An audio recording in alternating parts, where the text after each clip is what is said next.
First దాంట్లో regional కోఆర్డినేటర్లు district లెవెల్లో జిల్లా స్థాయిలో ఈ క్యూఆర్ కోడ్ను ఇలా స్కాన్ చేస్తారు. స్కాన్ చేస్తేనే ఆటోమేటిక్లీ చంద్రబాబు నాయుడు గారి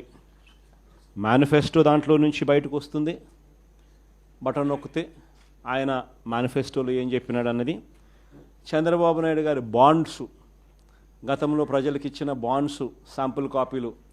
3-4 శాంపుల్ బాండ్స్ శాంపుల్ కాపీస్ గతంలో ఆయన ఏమి ఇచ్చినాడు అవి కూడా ఆ క్యూఆర్ కోడ్లో ఇంకో బటన్, క్యూఆర్ కోడ్ డౌన్లోడ్ చేసుకుంటే బటన్ నొక్కితే, ఒక బటన్ నొక్కితే మేనిఫెస్టో వస్తుంది, ఇంకో బటన్ దాంట్లో నొక్కితే బాండ్స్ వస్తాయి, మూడో బటన్ నొక్కితే ఆ బాండ్ల ద్వారా ప్రజలకు అంటే ఆ కుటుంబానికి రావాల్సిన ప్రతి ఏటా రావాల్సిన సొమ్ము ఎంత, నష్టపోయిన సొమ్ము ఎంత, లాస్ట్ ఇయరు ఎంత నష్టపోయినారు, ఈ సంవత్సరం ఎంత నష్టపోయినారు అనే వివరాలు కూడా వస్తాయి. ఇది కాక ఇంకో బటన్ నొక్కితే ప్రజలంతకు ప్రజలే కూడా సులభంగా క్యాలిక్యులేట్ చేసుకునేటట్టుగా ఇదిగో ఈ పథకం అదే బాండ్ ఫార్మాట్లో, ఇదిగో ఈ పథకానికి ఎంతమంది పిల్లలు ఉండారో మీరే రాసేసేయండి, ఈ పథకానికి డబ్బు ఎంతో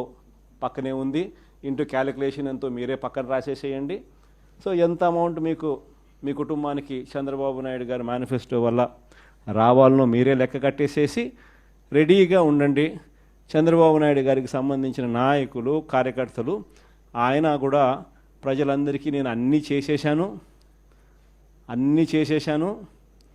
అని చెప్తా ఉన్న నేపథ్యంలో వచ్చినప్పుడు ఇదిగో నాయన బాండు నువ్వు ఇంతకుముందు ఇచ్చినావు, మా కుటుంబానికి నీ మేనిఫెస్టో ప్రకారం ఇంత డబ్బులు మాకు రావాలా, నీ పుణ్యాన ఇంత బాకీ ఉన్నారు, మీరు ఎప్పుడు మాకు డబ్బులు ఇస్తూ ఉన్నారు గత సంవత్సరానికి సంబంధించింది,